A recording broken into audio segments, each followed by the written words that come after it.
Hi everyone. Today we're going to be looking at the core English skills, and we are going to be looking specifically at reading and viewing.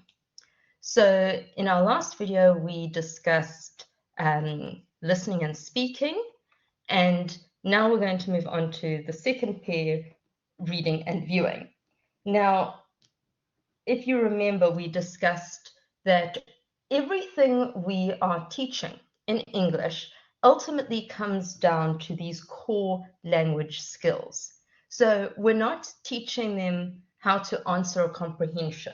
What we are doing is teaching them how to read a passage, how to think about a passage critically, and then how to organize their thoughts and convey their thoughts on the passage and form coherent ideas about it and informed opinions. So that's what we're actually teaching, not just here's a random article, read it and answer these strange questions. So reading is one of the fundamental skills that learners need when it comes to academic success and success in general, because without reading, you can't really function very well in society, because so much of our world revolves around being able to read. And I'm not just talking about can you read the words, but can you read something? Can you think critically about it? And can you then apply that knowledge? So if you think about it, emails, WhatsApps, business reports, everything that comes to us generally requires some reading. But not only do we need reading skills, more and more we need to develop viewing skills, because this world is becoming far more visual. If you look at it, we went from Facebook and Twitter to Instagram and TikTok. More and more people are using visual images to convey messages. And that's what we teach when we teach viewing skills. So the way we assess viewing skills is through cartoons and advertising, but it's a really, really important skill, because we're not just asking them, oh, can you read an advert? Can you read a cartoon? We are asking them to critically evaluate what these images mean. Why have they chosen this color? What does this color signify? How is the position of this person meant to make us feel? What is the purpose of putting this visual up? And all of those things are there to help the students become critical thinkers and to analyze and evaluate the information in front of them.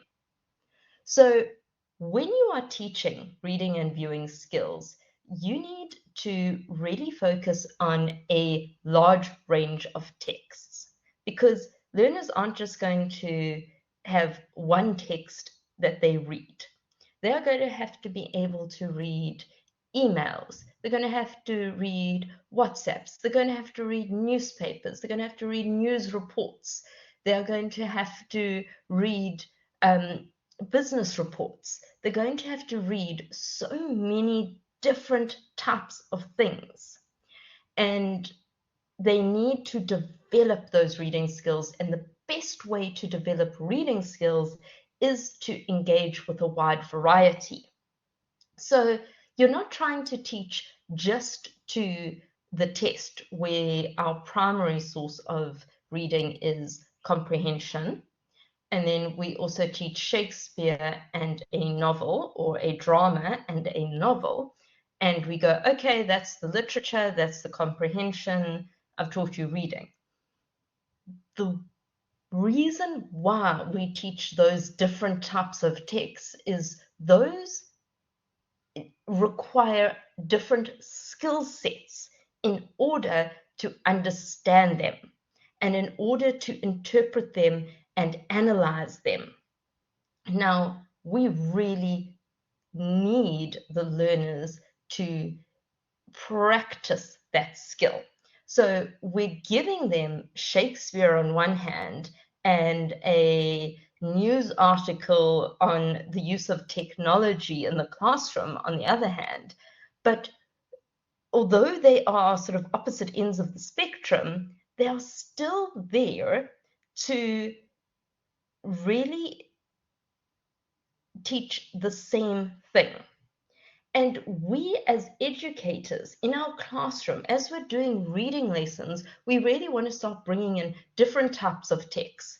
And my suggestion to you would be look at what sort of things these learners are being exposed to and try and bring in the sort of texts that they do see, that they do read. Things like Reddit articles, for example, is a great class exercise. Instagram posts, because they see so many of those. They need to be able to analyze the image and the writing and look at the relationship between the two. So when we are doing reading and viewing skills, we are really looking at developing their understanding of how we use words and pictures to convey a message. And what does that message mean? What does the author of these things want us to feel? How are we meant to respond to this? What are our thoughts and opinions on this? So ultimately, when you are looking at a reading lesson, that doesn't just mean take out the novel and get each learner to read one page and tell them what that page was about or what that section was about. Yes, that is a skill to use, but we really want teachers to understand fundamentally what the underlying causes are that we are teaching them, what the underlying skills are, and how they're going to apply these skills in the real world. Okay, so that is what I have to tell you on reading and viewing.